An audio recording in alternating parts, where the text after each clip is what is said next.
제10과 기도의 말씀. 우리가 기도할 때에 자신의 것만 드리면 하나님과의 교제는 일방적인 것이 될 것입니다. 하나님께 말하는 것보다 더 중요한 것은 하나님의 말씀을 듣는 것입니다. 우리의 영적 생활에는 하나님의 호흡이 담긴 말씀이 필요합니다. 하나님의 말씀은 기도에 선한 사역을 하기 때문입니다. 문제 1번, 기도에서의 성경의 가치와 유익을 묵상해 보십시오. 첫 번째, 성경은 기도를 준비하게 합니다. 베드로후서 1장 20절로 21절에 보면 먼저 알 것은 성경의 모든 예언은 사사로이 풀 것이 아니니 예언은 언제든지 사람의 뜻으로 낸 것이 아니요 오직 성령의 감동하심을 받은 사람들이 하나님께 받아 말한 것임이라. 성경은 거룩하고 우리의 생각을 거룩하게 하기 때문에 성경을 공부하는 것은 기도를 준비하는 것입니다. 두 번째, 성경은 길을 인도해 주기도 합니다. 시편 12편 6절에 보면 여호와의 말씀은 순결하여 흑도관 위에 7번 단련한 은과 같도다 라고 말씀하고, 또 잠언 31장 10절로 31절에 보면 현숙한 여인에 대해서 말씀을 합니다.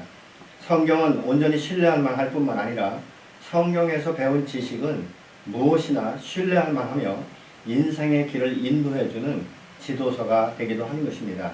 현숙한 여인이 되기 위해서는 성경을 지도서로 사용하기도 합니다. 왜냐하면 이 말씀에는 지혜와 지식의 영을 통해서 우리를 새롭게 변화시키고 성령의 말씀과 성령의 인도를 따라서 순종할 수 있도록 우리를 주장하시기 때문에 그렇습니다. 세 번째, 성경은 지혜를 우리에게 줍니다. 시편 119편 130절에 보면 주의 말씀을 열면 빛이 비치어 우둔한 사람을 깨닫게 하나이다. 성경은 빛을 비춰주는 것이죠. 하나님의 지혜는 그의 자녀가 기도할 수 있도록 깨닫게 해주고, 성경은 지혜가 들어있는 원천이 되기도 하는 것입니다. 요한복음 1장 4절로 5절에 보면 그 안에 생명이 있었으니 이 생명은 사람들의 빛이라. 빛이 어둠의 빛이 돼 어둠이 깨닫지 못하더라. 여기서 깨닫지 못하더라는 받아들이지 못한다, 아예 이해하지 못한다, 이런 뜻을 가지고 있습니다. 성경은 물과 성령으로 거듭나지 아니한 사람들에게는 하나의 지식서로는 통할 수 있을지 모르지만 그 안에 담긴 무궁무진한 이 진리가 무엇인지를 깨닫지 못하는 것이죠. 그러나 예수 믿고 구원받은 사람들에게는 성령이 그 안에 임하기 때문에 이 성령을 통해서 이 하나님께서 계시된 말씀들을 풀어주실 뿐만 아니라 이해하게 하시고 또 그 말씀 앞에 순종할 수 있도록 성령의 능력이 우리에게 도움을 주시기 때문에 그렇습니다.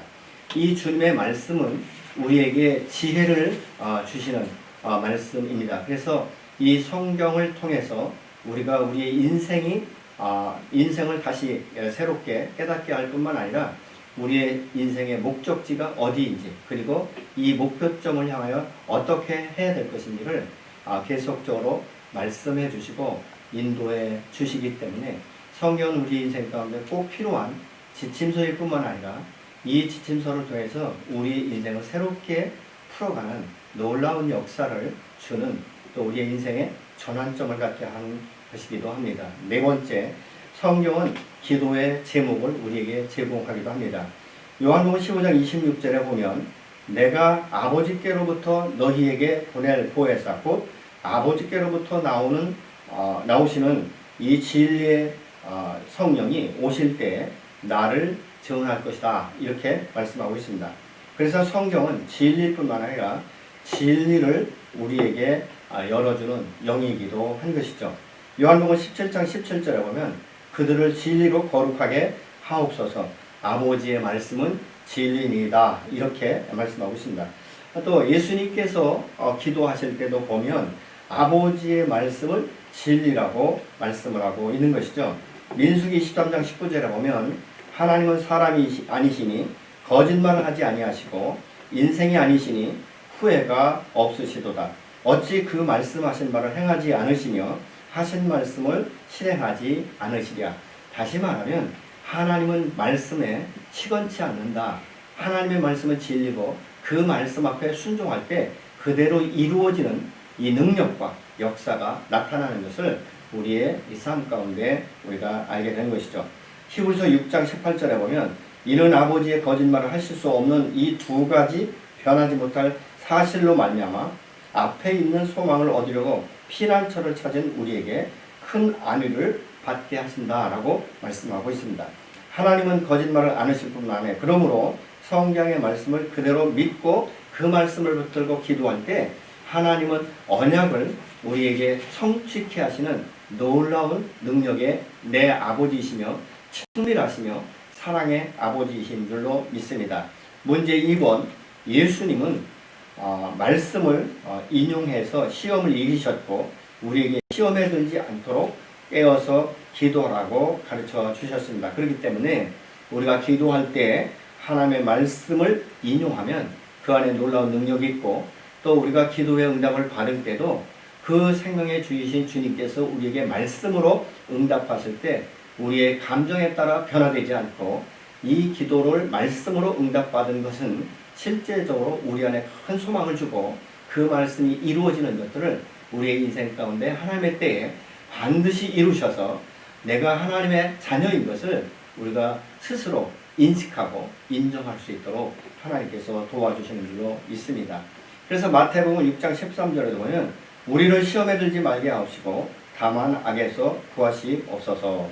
나라와 권세와 영광이 아버지께 영원히 있사옵나이다. 아멘. 이렇게 우리가 주기도문을 통해서도 알 수 있지 않습니까? 마태복음 4장 1절로 11절에 예수님이 받은 시험과 대처한 말씀에 대해서 말씀하고 있는데 첫 번째로 이 돌들이 떡덩이가 되게 하라 이렇게 말씀하고 있는데 이때 예수님께서 말씀을 근거로 해서 대적하신 것은 바로 신명기 8장 3절의 말씀입니다. 사람이 떡으로만 사는 것이 아니요 여호와의 입에서 나오는 말씀으로 사는 줄을 내가 알지 못하느냐 이렇게 알게 하려 하십니다. 이렇게 말씀을 하고 있습니다. 두 번째로 뛰어내리라고 한 것은 바로 신명기 6장 16절의 말씀을 인용해서 예수님께서 대적하는 것을 볼 수 있고 세 번째로 나에게 엎드려 경배하라는 말씀은 바로 신명기 6장 13절의 말씀을 주님께서 인용을 하셨습니다. 내 하나님 여호와를 경외하며 그를 섬기며 그의 이름으로 맹세할 것이니라 이렇게 말씀으로 대적하는 것을 볼 수 있습니다. 예수님은 말씀을 인용해서 시험을 이기셨고 이것은 평소에 부지런히 우리가 하나님의 말씀을 암송하는 것 그래서 하나님의 말씀을 우리가 날마다 친밀하게 대해서 적어도 우리가 하나님의 사람으로 말씀을 언약의 말씀을 붙들고 기도하고 말씀으로 응답받기 위해서는 적어도 평소에 100구절에서 200구절 정도만 암송을 하다 보면 우리의 기도의 내용이 얼마나 달라지는지 우리가 이렇게 하나님의 말씀을 모르면 사실은 현 시대에 살면서 이 세상적인 것 당장 이 환경과 문화를 뛰어넘지 못하고 이 안에서 모든 문제를 해결받기 위해서 하나님 앞에 간구하는 것이 대체적으로 육신의 어떤 이 욕망, 이 열정 이런 것들만 붙들고 기도하게 되다 보니까 하나님께서 올바르게 나를 향하신 말씀과 나를 향하신 아버지의 마음과 아버지의 뜻이 무엇인지를 분별하지 않고 당장 내게 필요한 것, 내게 문제가 되는 것, 내게 이 필요한 것만 구하게 되는 것을 우리가 보는 것이죠. 어떻게 보면 가장 낮은 단계의 기도만 우리가 하나 앞에 아랠 수 있다는 것이죠. 그러나 말씀을 인용하고 말씀을 붙들고 하나 앞에 기도할 때 이것은 정말로 고차원적인 하나가 친밀한 대화 가운데 이루어지는 것들을 우리가 경험하게 되는 줄로 믿습니다. 그래서 시편 22편 1절에 보면 내 아버지여 내 하나님이여 어찌 나를 멀리 버리셨나이까 어찌 나를 멀리하여 돕지 아니하시며 내 신음소리를 듣지 아니하시나이까 이렇게 하나님 앞에 말씀합니다. 마태복음 27장 46절에는 엘리 엘리 사박다니 나의 하나님 나의 아버지 어찌하여 나를 버리셨나이까 이렇게 시편의 말씀을 인용하는 것을 볼 수 있게 되는 것이죠. 예수님께서 십자가 못 박히셨을 때에도 계속적으로 하나님 앞에 기도할 때 말씀을 들어 인용하셨다는 것입니다. 시편 31편 5절에 보면 이 내가 나의 영을 주의 손에 부탁하나이다. 진리 하나님 여호와여 나를 속량하셨나이다. 이 말씀을 주님께서는 누가복음 23장 46절에서 인용하셨는데 큰 소리를 불러 이르시되 아버지여 내 영혼을 아버지께 부탁하나이다. 이렇게 말씀을 붙들고 아버지 앞에 끝내 기도하시는 모습을 우리가 성경을 통해서 볼 수 있게 된 것이죠. 다시 말하면 예수님은 말씀에 충만해 있으셨고 아무도 상상할 수 없는 극한 상황에서까지도 살아있는 말씀을 사용하셔서 기도하는 이 모습을 통해서 우리의 기도의 모델적인 삶을 사신 것을 우리가 볼 수 있게 됩니다. 문제 3번 기도할 때 성경을 인용하는 것은 약속의 말씀을 붙드는 것이며 응답 또한 확신을 갖게 됩니다. 다음 구절들을 통해서 당신의 기도와 비교해 보십시오. 사도행전 4장 24절에서 제자들은 출애굽기 20장 11절을 인용하면서 기도를 합니다. 그들은 헤롯과 이 빌라도 또 이방인과 이스라엘 백성이 그리스도를 어떻게 대하는지 바로 시편 2편 1절로 2절에 예언되어 있음을 보여주고 있습니다. 그들은 이 예언을 그리스도를 대적하는 지도자들에게 관한 것으로 이해하고 성경의 말씀을 그들이 처한 상황에 적용을 했습니다. 오늘날 이 성경을 읽을 때 그 말씀을 우리가 처한 상황에 적용할 수 있는 것이죠. 예를 들어 갈릴리 바다 풍랑을 적용을 하면 주님 제 마음의 풍랑을 잔잔케 해 주십시오. 이렇게 기도할 수 있지 않습니까? 왜냐하면 예수님께서는 이 풍랑이 일 때 바람과 파도를 잔잔하라고 명령하실 때 그 바람과 파도가 잔잔해지는 것을 우리가 볼 수 있지 않습니까? 그렇기 때문에 내 인생 가운데 고난이나 환난이나 이 역경이나 이 염려나 이 두려움이 엄습할 때 사실은 우리의 마음 속에서는 풍랑이 대적하는 것과 다를 바가 없는 것이죠. 어떻게 해야 될지 모를 때 이 말씀을 우리가 인용해서 붙들고 하나님 앞에 나갈 수 있는 것이죠. 사도행전 4장 24절에 보면 그들이 듣고 한 마음으로 하나님께 소리 높여 이르되 대주제여 천지와 바다와 그 가운데 말씀을 지으시니요. 이렇게 말씀을 합니다. 바로 출애굽기 20장 11절에 보면 엿새 동안에 나 여호와가 하늘과 땅과 바다와 그 가운데 모든 것을 만들고 일곱째 날에 쉬었습니다. 그러므로 나 여호와가 안식일을 복되게 하여 그 날을 거룩하게 하셨느니라 라고 말씀하고 있지 않습니까? 시편 2편 1절로 2절에 보면 어찌하여 이방 나라들이 분노하며 민족들이 헛된 일을 꾸미는가 이렇게 이 말씀을 통해서 역사하는 것을 볼 수 있게 되는 것이죠.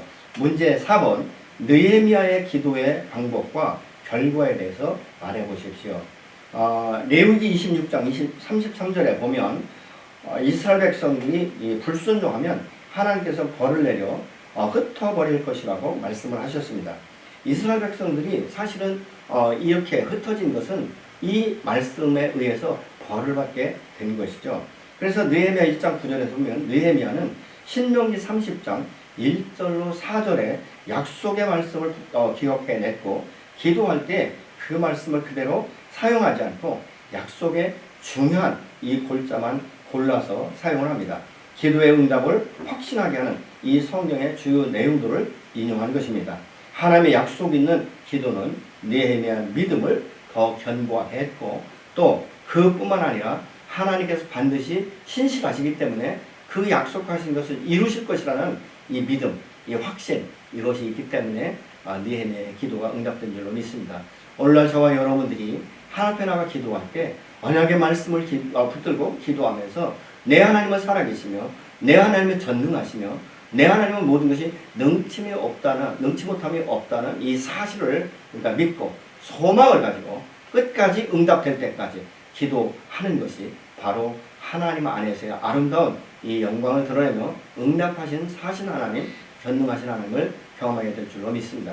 그렇기 때문에 말씀을 붙들고 기도하는 자들은 중간에 도중하찮은 사람이 없습니다. 하나님의 때 반드시 이루어질 것을 믿기 때문에 그렇습니다. 여러분 말이 그렇지 아브라함이 25년 동안 이 무자한 상태에서 하나님의 언약의 말씀을 붙들고 그냥 살아간다는 것은 결코 쉬운 것이 아니었습니다. 그래서 중간중간 그가 곁길로 가는 것을 볼 수 있지 않습니까? 내 종 엘리에셀이 내 기업 물을 자입니다. 이렇게 또 하나님 앞에 기도하기도 하고, 하나님께서 아니라고 말씀하실 때 또 종 하갈과 관계를 통해서 이스마엘을 낳았을 때도 육신적으로는 분명히 아브라함의 씨였습니다. 그럼에도 불구하고 하나님은 내가 약속한 씨가 아니다, 이렇게 분명히 말씀하고 있지 않습니까? 결국은 24년 때에 하나님께서 오셨고 25년 만에 약속의 씨를 받은 것처럼, 때로는 우리가 10년, 20년을 기도해도 응답이 없더라고 우리가 낙심하지만, 아니요, 그것은 하나님의 때가 아니었기 때문에 응답하지 않으신 것입니다. 그러나 조금 더 우리가 하나님 앞에 인내하며 나아갈 때 하나님께서는 반드시 하나님 때에 우리에게 가장 좋은 방법으로 넘치도록 채워주시고, 우리의 소망을 꺾지 아니하시고, 때로는 인내 훈련을 통해서 우리가 믿음의 견고한 반석 위에 서서 살아계신 하나님, 전능하신 하나님, 사랑의 하나님, 은혜의 하나님, 능력의 하나님을 경험할 수 있도록 우리가 믿음을 더 풍성하게 하시고, 믿음의 지경을 넓히시고, 하나님의 은혜가 얼마나 큰지 비로소 깨닫게 돼서 한없는 눈물과 한없는 기쁨과 한없는 감사로 하나님 앞에 나아가서 더 큰 믿음을 가지고 더 큰 것들을 구하고 오히려 열방을 유혹으로 취할 수 있도록 하나님께서 축복해 주실 줄로 믿습니다. 혹시라도 여러분 마음 가운데 하나님 앞에 그렇게 오랫동안 기도해도 응답되지 않는 것으로 해서 혹시 상처받으신 분이 계십니까? 기도해도 내 하나님은 응답이 없다, 하나님 나를 사랑하지 않는다 라는 혹시라도 작은 이 불신이 여러분의 마음 가운데 자리 잡고 있지는 않습니까? 여러분 그렇다면 이 시간 다시 한번 회개하시고, 사실 하나님, 전능하신 하나님, 내가 죄인 되었을 때 나를 구원하시고 나와 함께 교제하시고 나를 약속의 씨로 세우셔서 하나님의 언약을 성취할 자로 세우신 이 하나님을 다시 한번 경험하는 여러분들이 되시기를 예수의 이름으로 축복합니다. 문제 5번, 시므온의 기도인 것입니다. 느헤미야의 기도의 방법과 다른 점이 무엇입니까? 이사야 42장에 보면 오실 메시아에 대한 예언인데, 마태는 예수 그리스도 안에서 그대로 성취된 예언으로 이 말씀을 인용을 합니다. 마태복음 12장 18절 21절에 보면 시므온은 성전에서 아기 예수를 만났을 때 이사야 42장 6절에 기록된 말씀을 인용을 합니다. 나 여호와가 의로 너를 불렀은즉 내가 내 손을 잡아 너를 보호하며 너를 세워 백성의 언약과 이방의 빛이 되게 하리니. 여러분, 이 성경은 성경의 약속들은 기도할 때 두 가지 방법으로 사용하였습니다. 느헤미야 기도와 같이 응답의 확신으로 사용되기도 했지만, 시므온은 성경의 약속을 다른 방법으로 사용하기도 하는 것이죠. 그는 예수님의 메시아에 대한 약속을 완성할 것이라는 것을 알았고, 약속의 완성 때문에 하나님을 찬양을 했습니다. 구약 성경을 읽고 그 예언이 완성된 것을 보고 주님을 찬양하기도 하는 것이죠. 하나님이 약속하신 말씀을 우리가 제시해서 하나님께서 응답하시는 것들을 우리가 경험할 수 있게 되는 것이죠. 그래서 성경은 신구약을 통해서 우리에게 오늘날 깨닫게 하시고 새롭게 세워 가시는 줄로 믿습니다.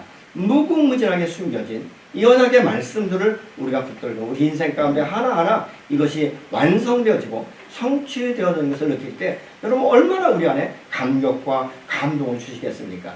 내 살아계신 하나님, 이 전능하신 하나님께서 내가 어떻게 응답하셨는지를 우리는 이웃에게 증거할 수 있는 것이고, 오히려 불신자들에게도 우리 하나님은 살아계시며 전능하시며 나의 신음소리도 들으시고 나의 고통도 듣고 계시고 반드시 이 문제를 해결하시는 사신 여호와라는 것을 자랑스럽게 우리가 말할 수 있지 않겠습니까? 하나님은 오늘 또 저와 여러분을 핏값으로 구원하셨기 때문에 반드시 당신의 아주 귀한 존귀한 아들과 딸로 세우셔서 오늘 또 당신의 말씀을 우리에게 넣어주시기를 원하고, 당신의 그 놀라운 이 뜻과 계획을 바로 다른 사람이 아닌 나를 통해서, 여러분 한 사람 한 사람을 통해서 다 다르게 역사하시고 그것을 성취할 때 하나님께서 열방 가운데 놀라운 은혜를 주시고 우리를 축복하시고 우리의 가문을 새롭게 세우시고, 또 여러분의 말씀이 언약을 붙들고 기도하는 것이 이유 그대로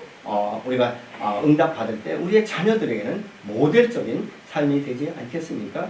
내 엄마가 내 아빠가 기도할 때 하나님께서 그대로 응답하신 것을 내가 어렸을 적부터 경험했다라고 우리의 자녀들이 사실 하나님을 경험할 수 있다면 그들 또한 동일하게 여러분과 같이 문제가 있을 때 아니면 기뻐할 때 아니면 자기의 인생의 이 방향을 모를 때 이 표대를 잃어버렸을 때 우리 엄마나 우리 아빠는 이럴 때마다 하나님 나가 약속의 말씀을 붙들고 기도할 때 그대로 이루어지는 것을 내가 어렸을 적부터 들었고 보았다라고 여러분 확신한다면 그 자녀들이 또 다음 세대까지 그 믿음의 유혹이 물러가지 않겠습니까? 이것이 바로 믿음의 사람들에게 주어지는 축복인 줄로 있습니다.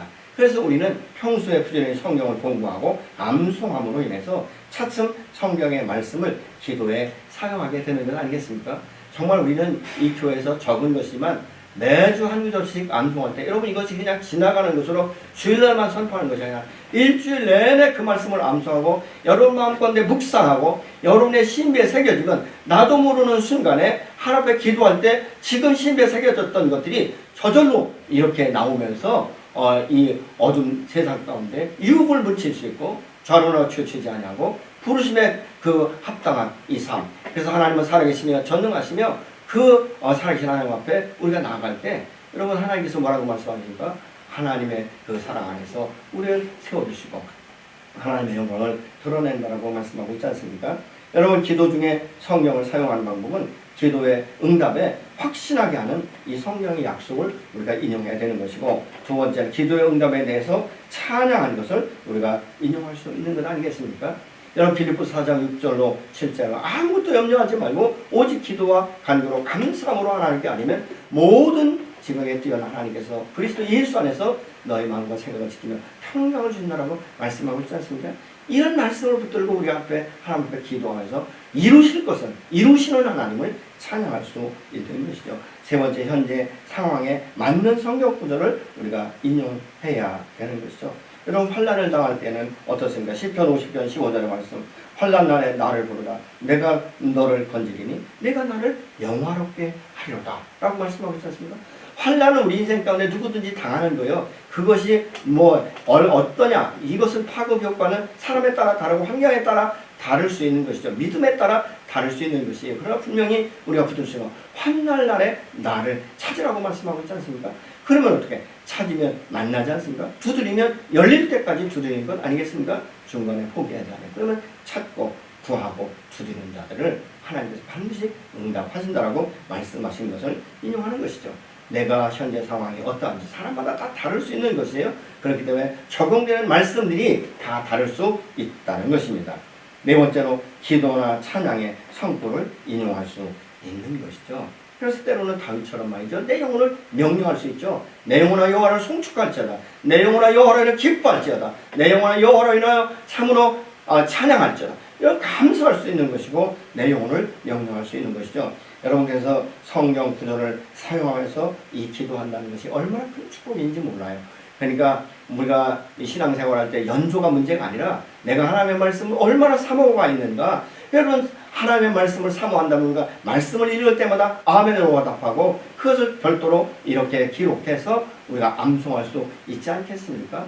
여러분 오늘날 이 코로나에서 많은 시간들을 사실 많은 이 가정 가운데 보내고 있지 않습니까? 이때 우리가 가족과 함께 일주일에 한 구절씩 암송하기라고 서로 돌아서 서로를 격려하고 서로를 우리가 세워줄 수 있지 않습니까? 가족들과 함께 아이들부터 암송을 했는가 이런 것들을 부모들이 질문할 수 있고 또 부모들이 먼저 암송을 해서 아이들이 못할 때 이 말씀은 이렇게 암송하는 것이라고 가르치고 기도할 때는 이런 상황 가운데 이 말씀을 붙들고 기도하면 훨씬 효과적이고 능력의 하나님을 경험할 수 있다고 가르칠 수 있다면 여러분 이것이 얼마나 큰 축복입니까?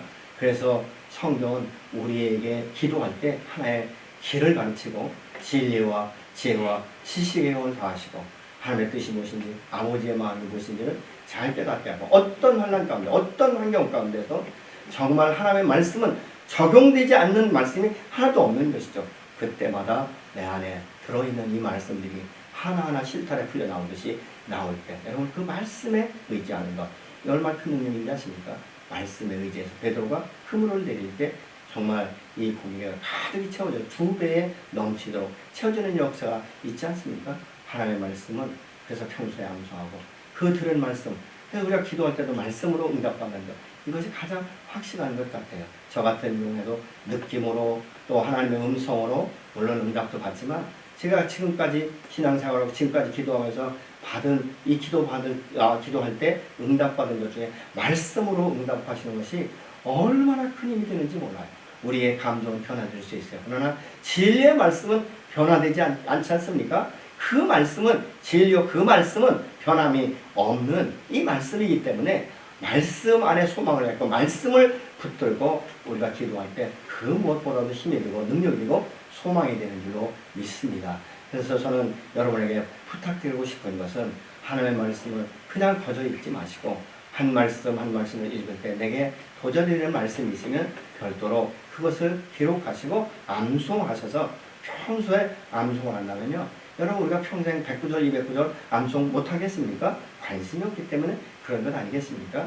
그래서 안 되면 일주일, 안 되면 한 달에 한 구절이라도 암송을 하면 거저 지나가는 것보다 훨씬 낫지 않습니까? 적어도 우리가 암송하지 않으면요, 1년 12달 가도 한 구절도 암송할 수 없지만 한 달에 한 구절 암송한다면 최소한 12구절을 암송할 수 있지 않습니까? 1년 52주 중에서 여러분 내가 39절만 암송한다면 여러분 10년이면 300구절을 암송할 수 있는 것이죠. 참 제가 경험해서 보니까요, 놀라운 것은 암송이 말이죠, 반복적으로 되다 보면 그 다음부터는 암송이 얼마나 쉬워지는지 몰라요. 처음에는 어렵고 반복적이지만 여러분 그렇게 되는 것이죠. 어떤 분들은 내가 나이가 몇 살인데 이렇게 말씀하실 수 있어요. 그러나 여러분 세상의 정치적인 이야기라든가 어떤 드라마라든가 이런 것들은 여러분 다 암송하고 다 기억하고 이야기하지 않습니까? 오늘 아침에 신문을 봐도 다 그거 기억하시는 분들 많지 않습니까? 그러면 신문을 보고 내가 기억할 수 있고 드라마를 기억할 수 있고, 여러분과 그렇다면 세상의 어떤 대중가요를 내가 기억할 수 있다면 성경 말씀도 충분히 암송할 수 있게 되는 줄로 있습니다. 저는 여러분들의 기도가 능력의 기도, 정말 하나님의 음성을 듣고 언약을 성취하시는 이 기도에 응답받는 여러분 산 증인이 되시기를 예수님으로 부탁합니다. 여러분들 안에 놀라운 기도의 응답과 축복이 있어지기를 예수님의 이름으로 축복합니다. 아멘.